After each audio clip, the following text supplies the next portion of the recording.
নমস্কার বন্ধুরা, এই মুহূর্তে রয়েছে রাজ্যবাসীদের জন্য বিরাট বড় সুখবর। বিধবা ভাতা, প্রতিবন্ধী ভাতা এবং বার্ধক্য ভাতার জুন মাসের ২,০০০ টাকা কবে থেকে দেওয়া হবে, কারা কারা এই টাকা পাবে, কারা কারা এই টাকা পাবে না, এই বিষয়ে মুখ্যমন্ত্রী কি ঘোষণা করলেন সেই বিষয়ে কিন্তু সঠিক আপডেট জানানো হয়েছে। মনে রাখবেন, এইবার কিন্তু সবাই টাকা পাবে না। টাকা পেতে হলে কিন্তু করতে হবে একটি গুরুত্বপূর্ণ কাজ। কি সেই গুরুত্বপূর্ণ কাজ, কিভাবে এই কাজটি করতে হবে, সেই বিষয়ে কিন্তু আপডেট জানানো হয়েছে। তাই ভিডিওটি সম্পূর্ণ দেখুন। সম্পূর্ণ দেখে জানতে পারবেন অনেক কিছু আপডেট।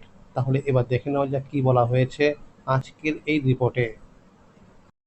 বিধবা ভাতাতেও দুর্নীতি, লক্ষ্মীর ভাণ্ডার প্রকল্পে দুর্নীতির ভুরি ভুরি অভিযোগের মাঝে এবার বিধবা ভাতা নিয়েও বড়সড় কেলেঙ্কারির অভিযোগ সামনে এলো মালদহের চাঁচলে। অভিযোগ, এক স্বামীহারা বা বিধবা মহিলা বছরের পর বছর সরকারি ভাতার টাকা পাননি। অভিযোগ, তার নামে বরাদ্দ হওয়া টাকা নিয়মিত প্রতি মাসে অন্যের অ্যাকাউন্টে জমা পড়েছে। মালদহে চাঁচল শহরের বাজারপাড়া এলাকায় ঘটনা।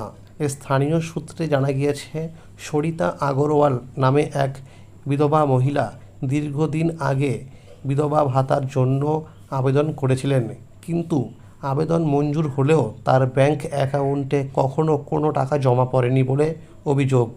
ওই মহিলা বারবার পঞ্চায়েত থেকে শুরু করে ব্লক প্রশাসন সকলের কাছেই গিয়েছিলেন, কিন্তু তাতেও সমস্যা মেটেনি। সরকার বদল হতে ওই মহিলা ফের ব্লক প্রশাসনের কাছে গেলে ওই চাঞ্চল্যকর ঘটনা সামনে আসে। সবিতার অভিযোগ, ব্লক প্রশাসনের পক্ষ থেকে তাকে জানানো হয়েছে ২০২৩ থেকে তার নামে বিধবা ভাতার টাকা বরাদ্দ হয়েছে। ২০২৬ পর্যন্ত নিয়মিত অর্থ পাঠানো হয়েছে, কিন্তু সেই টাকা তার অ্যাকাউন্টে জমা না পড়ে অন্য একটি অ্যাকাউন্টে জমা পড়েছে। এই ঘটনার নিরপেক্ষ তদন্ত এবং দোষীদের বিরুদ্ধে কড়া ব্যবস্থা নেওয়ার দাবি জানিয়েছে বঞ্চিত মহিলা। তবে শুধু সরিতা একা নন, এলাকার আরও কয়েকজন প্রকৃত উপভোক্তার ক্ষেত্রেও একই ধরনের অনিয়মের অভিযোগ উঠেছে ভুয়ো ব্যাংক অ্যাকাউন্টের মাধ্যমে সরকারি ভাতার টাকা অন্যত্র সরিয়ে দেওয়া হয়েছে। বিষয়টি নিয়ে রাজনৈতিক তরজাও শুরু হয়েছে। মালদা উত্তর সাংগঠনিক জেলার বিজেপির সাধারণ সম্পাদক প্রসেনজিৎ শর্মা বলেন, তৃণমূলের সর্বত্র দুর্নীতি, প্রকৃত উপভোক্তাদের বঞ্চিত করে সরকারি অর্থ তছরূপ করা হয়েছে। এই ঘটনার তদন্ত করে দোষীদের বিরুদ্ধে কঠোর শাস্তি দেওয়া হোক। চাঁচলের মহকুমা শাসক ঋত্বিক হাজরা জানিয়েছেন, বিষয়টি অত্যন্ত গুরুত্ব দিয়ে দেখা হচ্ছে। ইতিমধ্যেই ব্লক প্রশাসনকে ঘটনার পূর্ণাঙ্গ তদন্তের নির্দেশ দেওয়া হয়েছে। তদন্তের রিপোর্ট হাতে পেলেই প্রয়োজনীয় ব্যবস্থা। বিধবা ভাতা, প্রতিবন্ধী ভাতা ও বার্ধক্য ভাতা, অবশেষে আসলো সুখবর। জুন মাসে টাকা দেওয়ার প্রসেসিং শুরু হয়ে গেছে এবং ওয়েবসাইটে এই স্ট্যাটাস চেক করলে পেমেন্ট আন্ডার প্রসেস দেখাচ্ছে, অর্থাৎ টাকা দেওয়ার অফিসিয়ালি আপডেট আসা শুরু হয়েছে। আজ ৬ই জুন হয়ে গেলেও এখনও পর্যন্ত বিধবা ভাতা, প্রতিবন্ধী ভাতা এবং বার্ধক্য ভাতার জুন মাসের ২,০০০ টাকা উপভোক্তাদের ব্যাংক অ্যাকাউন্টে জমা পড়েনি। ফলে বহু উপভোক্তা কিছুটা চিন্তার মধ্যেই রয়েছেন। রাজ্যের নতুন সরকার গঠিত হয়েছে এবং শুভেন্দু অধিকারী মুখ্যমন্ত্রী হিসাবে শপথ গ্রহণ করেছেন। নতুন সরকার ইতিমধ্যেই বিধবা ভাতা, প্রতিবন্ধী ভাতা এবং বার্ধক্য ভাতার আর্থিক সহায়তার পরিমাণ ১,০০০ টাকা থেকে বাড়িয়ে ২,০০০ টাকা করেছে। এই প্রকল্পগুলি কেন্দ্র ও রাজ্য সরকারের যৌথ উদ্যোগে চলে। মুখ্যমন্ত্রী স্পষ্ট জানিয়ে দিয়েছেন যে আগের সরকারের কোনো সামাজিক সুরক্ষা প্রকল্প বন্ধ করা হবে না। সূত্র মারফত জানা যাচ্ছে, যেসব উপভোক্তা লক্ষ্মীর ভাণ্ডার প্রকল্পে টাকা পেতেন এবং যাদের বয়স ৬০ বছর পূর্ণ হয়ে গেছে, তাদের অনেকেই স্বয়ংক্রিয়ভাবে বার্ধক্য ভাতার আওতায় অন্তর্ভুক্ত হয়েছেন। তো বন্ধুরা, মনে রাখবেন যে যারা লক্ষ্মীর ভাণ্ডার প্রকল্পে টাকা পেতেন কিন্তু তাদের বয়স ৬০ বছর পেরিয়ে গেছে, আপনারা কিন্তু অবশ্যই জয় বাংলা যে ওয়েবসাইট রয়েছে সেই অফিসিয়াল ওয়েবসাইটে গিয়ে কিন্তু আপনার আধার কার্ডের নাম্বার বা আপনার মোবাইল নাম্বার দিয়ে স্ট্যাটাস চেক করে দেখে নেবেন যে সেখানে আপনার তথ্যগুলো সেখানে আপডেট হয়েছে কি না। যদি সেখানে কোনো রকম আপডেট না দেখায় তাহলে কিন্তু আপনাকে ব্লক অফিসে গিয়ে ডকুমেন্টস সহ যোগাযোগ করতে হবে। অন্যদিকে যারা সরকারি অফিসে গিয়ে অথবা দুয়ারে সরকার ক্যাম্পে আবেদনপত্র জমা দিয়েছিলেন তাদের মধ্যে অনেকের তথ্য এখনও ওয়েবসাইটে আপডেট হয়নি। খুব শীঘ্রই বাকি থাকা আবেদনপত্রগুলির যাচাই ও আপডেটের কাজ শুরু হতে পারে বলে জানা যাচ্ছে। ফলে যাদের আবেদন দীর্ঘদিন ধরে অপেক্ষামান রয়েছে তাদের স্ট্যাটাস আপডেট হলে খুব শীঘ্রই ভাতার টাকা পাওয়ার সম্ভাবনা রয়েছে। এছাড়াও নতুন আবেদনকারীদের জন্য সুখবর রয়েছে। খুব শীঘ্রই অনলাইন এবং অফলাইনের মাধ্যমে নতুন করে আবেদন গ্রহণের প্রক্রিয়া শুরু হতে পারে বলে জানা যাচ্ছে।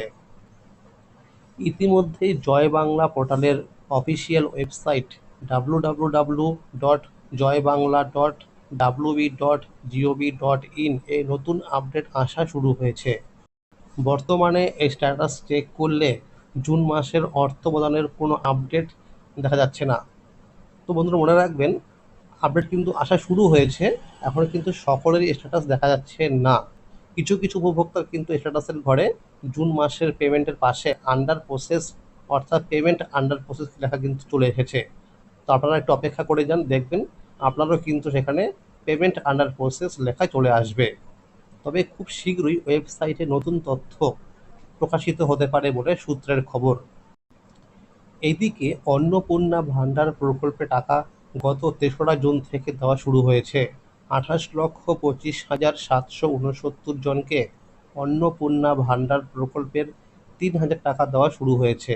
তাই অনেক উপভোক্তার মনে প্রশ্ন উঠছে, তাহলে কি বিধবা ভাতা, প্রতিবন্ধী ভাতা এবং বার্ধক্য ভাতার টাকাও আজকে থেকে দেওয়া হবে? সরকারের পক্ষ থেকে জানানো হয়েছে, সমস্ত যোগ্য উপভোক্তার ব্যাংক অ্যাকাউন্টে সরাসরি টাকা পাঠানো হবে, তবে ব্যাংক অ্যাকাউন্টের সঙ্গে ডিবিটি লিঙ্ক করা থাকতে হবে। এই কারণে বর্তমানে ব্যাংক এবং সাইবার ক্যাফেগুলিতে যথেষ্ট ভিড় লক্ষ্য করা যাচ্ছে। যদিও এখনো পর্যন্ত সরকারিভাবে কোনো ফাইনাল তারিখ ঘোষণা করা হয়নি, তবে সম্ভাবনা রয়েছে জুন মাসের ১০ তারিখের মধ্যেই উপভোক্তাদের ব্যাংক অ্যাকাউন্টে টাকা পাঠানো শুরু হতে পারে। তবে এবার সবাই টাকা পাবে না। কাদের কাদের টাকা দেওয়া হবে আর কাদের দেওয়া হবে না সেই বিষয়ে নারী ও শিশু কল্যাণ দপ্তরের মন্ত্রী অগ্নিমিত্রা পাল জানিয়েছেন, এসআইআর তালিকা নিয়ে বিশ্লেষণের কাজ চলছে। তবে যাদের নাম রয়েছে ট্রাইব্যুনালে এবং যারা সিএএর জন্য আবেদন করেছেন তারাও সরকারি সুবিধা পাবেন বলে জানানো হয়েছে। যে সমস্ত উপভোক্তারা আগে আবেদন করেছিলেন তাদের মধ্যে অনেকেরই এখন এই স্ট্যাটাস চেক করলে দেখাচ্ছে ভেরিফাই অ্যাপ্রুভাল পেন্ডিং বা অনেকে দেখাচ্ছে নো রেকর্ড ফাউন্ড। এই উপভোক্তাদের ব্লক অফিসে যোগাযোগ করতে হবে, উপযুক্ত ডকুমেন্টস দেখাতে হবে, তারপর সরকারি আধিকারিকরা অ্যাপ্রুভড দিলেই টাকা পেতে শুরু করবে। বিশেষ করে আধার কার্ড, ভোটার কার্ড ও রেশন কার্ড এবং ব্যাংকের পাসবুক সঙ্গে করে নিয়ে যেতে হবে। আপনারা কিন্তু অবশ্যই অফিসিয়াল যে রয়েছে ওয়েবসাইট সেখানে গিয়ে কিন্তু এই স্ট্যাটাস চেক করে দেখে নেবেন, অর্থাৎ আধার কার্ডের নাম্বার অথবা মোবাইল নাম্বার দিয়ে এই স্ট্যাটাস চেক করে দেখে নিন যে সেখানে আপনার সমস্ত তথ্য ঠিকঠাক রয়েছে কি না। যদি সেখানে তথ্য দেখা না যায়, অর্থাৎ আপনার নাম, আপনার ব্যাংকের অ্যাকাউন্ট নাম্বার সেখানে শো না করে, তাহলে কিন্তু আপনি ব্লক অফিসে ডকুমেন্টস নিয়ে যোগাযোগ করবেন। মনে রাখবেন, হাতে কিন্তু আর বেশি সময় নেই, তাই এই কাজগুলো অতি সত্বর করে নিন। তাহলে বন্ধুরা, আজকের এই ছিল আপডেট। এইরকম আরও নতুন নতুন আপডেট সবার আগে পেতে হলে চ্যানেলটিকে অবশ্যই মনে করে সাবস্ক্রাইব করে রাখুন এবং সকলের কাছে শেয়ার করে দিন। আর যদি ভিডিওটি ভালো লেগে থাকে অবশ্যই একটি লাইক করে দেবেন। ধন্যবাদ।